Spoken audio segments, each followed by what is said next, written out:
Bonsoir Anam. Alors, racontez-nous un petit peu, qu'est-ce qui vous a d'abord amené vers la pâtisserie? Qu'est-ce qui vous a séduit immédiatement? J'ai grandi en famille d'accueil à l'aide sociale à l'enfance jusqu'à l'âge de mes 9 ans. Ensuite, j'ai été placé au foyer et forcément, quand on est issu de l'aide sociale à l'enfance, on cherche un but à sa vie et par manque de reconnaissance, j'ai été amené à faire de la pâtisserie parce que les deux fils de ma tati et mon tonton étaient pâtissiers. Est-ce que finalement, dans votre parcours, la pâtisserie a été votre bonne étoile? Oui, au-delà de la pâtisserie, c'est vraiment les rencontres qui m'ont été amenées par ce métier. Parce que la pâtisserie, c'est avant tout un synonyme de rigueur, d'engagement, de remise en question. D'ailleurs, les équipes portent bien leur nom, c'est une brigade. Et heureusement que j'ai pu apprendre et connaître ce métier très jeune, parce qu'il m'a avant tout donné, avant satisfaction, il m'a donné vraiment quelque chose de difficile et rigide à vivre pour le futur. Et très jeune également, vous devenez champion du monde. Il a changé votre titre, votre vie, ce titre, pardon. Le titre de champion du monde a, au-delà de changer ma vie, m'a fait tourner une page avec un passé vraiment très difficile, très très difficile, et ça m'a amené la crédibilité dont j'avais besoin pour continuer à évoluer au quotidien, un peu partout dans le monde. En fait, ça m'a fait transcender les frontières de la France. Depuis l'obtention de la Coupe du Monde, j'ai fait 39 pays.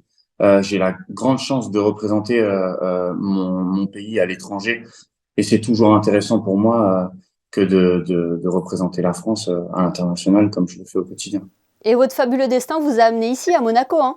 Si vous voulez, pour vous donner vraiment un cas de figure de ce que j'ai pu vivre ici, donc j'étais le sous-chef pâtissier du restaurant RJR au Métropole à Monaco, donc ce fameux hôtel où je prends un grand plaisir à venir chaque mois. Et mon quotidien, c'était de dormir à la plage de Galets à Nice, parce que j'avais pas forcément de logement ni de parents pour se porter garant de manière à m'aider à vivre tout simplement avec un toit. Et ce qui s'est passé, c'est que tous les jours, je prenais le train de la gare de Nice jusqu'à Monaco et je travaillais dans cette ville où tout était rêve. Quand j'étais plus jeune et que j'avais pas grand-chose, que j'étais au foyer, entre guillemets, je rêvais de cette ville, Monaco, avec son casino et puis cette rigueur, parce il y a une rigueur et une sécurité qui a vraiment nulle part ailleurs dans le monde. Et puis, aujourd'hui, quand je reviens à Monaco, c'est avant tout pour me remémorer toutes ces périodes que j'ai pu vivre et puis surtout pour faire perdurer le rêve. Parce que je vais vous raconter une petite anecdote, je sais pas si on a le temps, mais j'allais parfois quand je pouvais pas rentrer à Nice parce que mon service du soir finissait un peu trop tard, il y avait plus de train.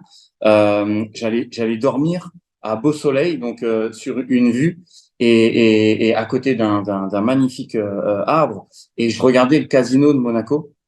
Et je me disais, en regardant les étoiles, c'est pour ça d'ailleurs que le film s'appelle À la belle étoile, un jour je reviendrai ici avec telle voiture, avec telle copine, avec tel ami, et puis je mangerai dans tel restaurant. Et c'est fou parce qu'il y a pas si longtemps que ça, c'est exactement ce que j'ai fait. Et puis j'ai appelé un ami, voilà, au téléphone, en pleurs, bien entendu, parce que l'émotion était grande. Et je lui ai dit, voilà, je suis à Monaco, dans la ville de tous mes rêves, dans la ville que j'ai rêvé quand j'étais petit et que je regardais à la télé. Et aujourd'hui, j'arrive à faire des choses ici qui sont quand même assez intéressantes. Grandiose. Oui, et votre histoire inspire également le cinéma. À la belle étoile de Sébastien Tullard, coproduit par Jamel Debbouze et sorti Exactement. mercredi. Vous attendiez un jour que votre parcours soit adapté sur grand écran?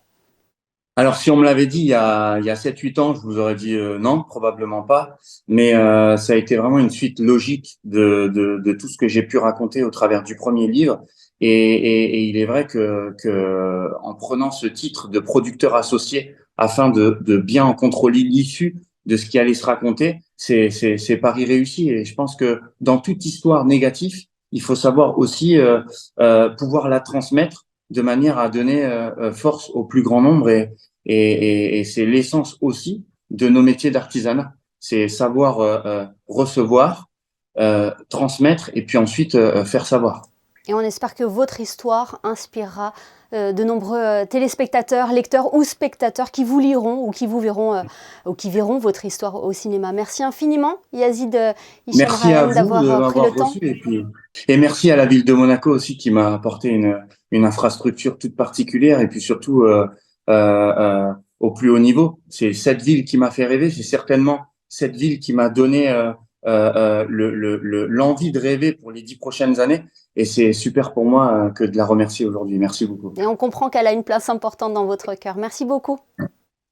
Merci à vous. Merci.